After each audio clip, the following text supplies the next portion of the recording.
ఏమని మరి తెలిసి ఎందుకు మమ్మీ అని పిలుస్తున్నారు?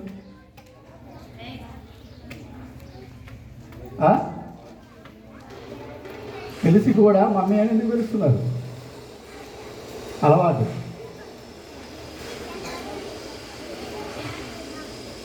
చుట్టూ ఏం జరుగుతుంది, చుట్టూ ఉన్న వాళ్ళు ఎలా బతుకుతున్నారు, వాళ్ళు ఏం మాట్లాడుతున్నారు, ఏం ఆలోచిస్తున్నారు, వాళ్ళు ఏం కోరుకుంటున్నారు, దానికి తగ్గట్టు బతకడం మనకు అలవాటైపోయింది. అదే ముఖ్యమైన సమస్య. మనం మనలా బతకడం మానేసాం. చాలా సంవత్సరాలు అయిపోయింది మనం మనలా బతకడం మానేసి. సో పిల్లలకి ఓపిక లేనట్టుంది. నేను నా జీవితంలో ఆచరణ చేస్తున్న విషయాలు చెప్పాలంటే చాలా టైం పడుతుంది. క్లుప్తంగా చెప్పడానికి ప్రయత్నం చేస్తాను. ప్రతి మనిషికి కూడా రెండు షేడ్స్ ఉంటాయి. వ్యక్తిగతంగా ఉంటుంది, వృత్తిపరంగా ఉంటుంది జీవితం అనేది. సో వ్యక్తిగత జీవితానికి సంబంధించి మనం ముఖ్యంగా గుర్తుపెట్టుకోవాల్సింది అంటే మనందరికీ ఇప్పుడు ఫేస్బుక్, వాట్సాప్ భాష అలవాటైంది కాబట్టి అదే భాషలో చెప్తా. 3 Cలు, 3 C, alphabet C. So first C ఏంటంటే నెవర్ కంపారిజన్. కంపారిజన్ అంటే తెలుసా? Comparison what is the meaning? పోల్చుకోవడం. అది చేయాలా చేయకూడదా? ఎప్పుడు చేయకండి. మీరు ఏ పరిస్థితుల్లో ఉన్నా, ఎంత గొప్ప స్థాయిలో ఉన్నా, ఎంత కింద ఉన్నా, సమాజం దృష్టిలో, మీ దృష్టిలో కాదు, సమాజం దృష్టిలో మీరు ఎంత గొప్ప స్థాయిలో ఉన్నా, ఎంత కిందకి ఉన్నా కూడా ఇతరులతో ఎప్పుడు కూడా పోల్చుకోకండి. సింపుల్గా పచ్చిగా చెప్పాలంటే మీ జీవితానికి మీరే రాజు, మీరే మంత్రి. సినిమాలో చెప్పినట్టుగా ఎప్పుడు కూడా ఏ పరిస్థితుల్లో ఉన్నా కూడా, ఎలాంటి పరిస్థితుల్లో ఉన్నా కూడా వేరే వాళ్ళతో పోల్చుకోవద్దు, ఇతరులతో పోల్చుకోవద్దు. అక్కడే మన పతనం స్టార్ట్ అవుతుంది. మన ఇతరులతో పోల్చుకున్నామా మనం పతనం అయినట్టే. అర్థమైందా? వాయిస్ లేదు అసలు. వింటున్నారా వినట్లేదు? మరి ఏమైంది వాయిస్ లేదు? ఏంటి ఫస్ట్ పాయింట్ ఏంటి?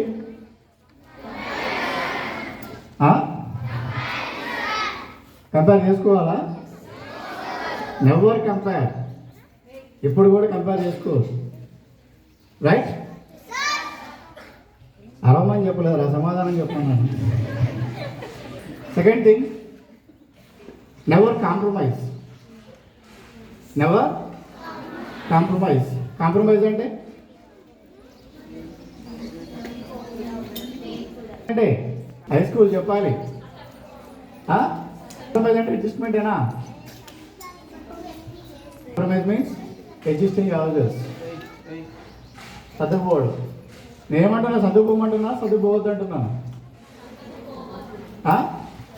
ఎప్పుడూ కాంప్రమైజ్ అవ్వదు. సో దీన్ని కొంచెం నెగిటివ్గా కూడా అర్థం చేసుకునే పరిస్థితి ఉంటుంది. ముందు అర్థమవుతుంది. టైం లేదు కాబట్టి ఎక్స్ప్లెయిన్ చేయాలి. ఎవరో కన్విన్స్ చేయడం నేర్చుకోవాలి. కన్విన్స్ అంటే ఓపిక అయిపోయింది సార్. ఒప్పించడం. ఓన్లీ ఆ 3-4 కొద్దిగా మన కాన్సెప్ట్ కనెక్ట్ అయినట్టున్నారు. వాళ్ళని చెప్తున్నారు. సో కన్విన్స్ అంటే ఒప్పించడం. So convince చేయమంటున్నానా వద్దంటున్నానా? చేయాలి. Always try to convince. So ఒకసారి ఎవరైనా చెప్పండి 3 Cలు ఏంటి? Now coming to professional life. మన వృత్తిపరంగా సక్సెస్ అవ్వాలంటే ఏం చేయాలి?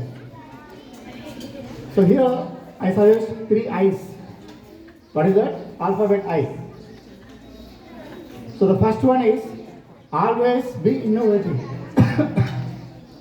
Always be innovative.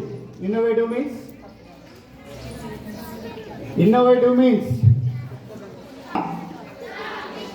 ఆలోచించడం, కొత్తగా చేయటం, కొత్తగా ప్రయత్నం చేయడం.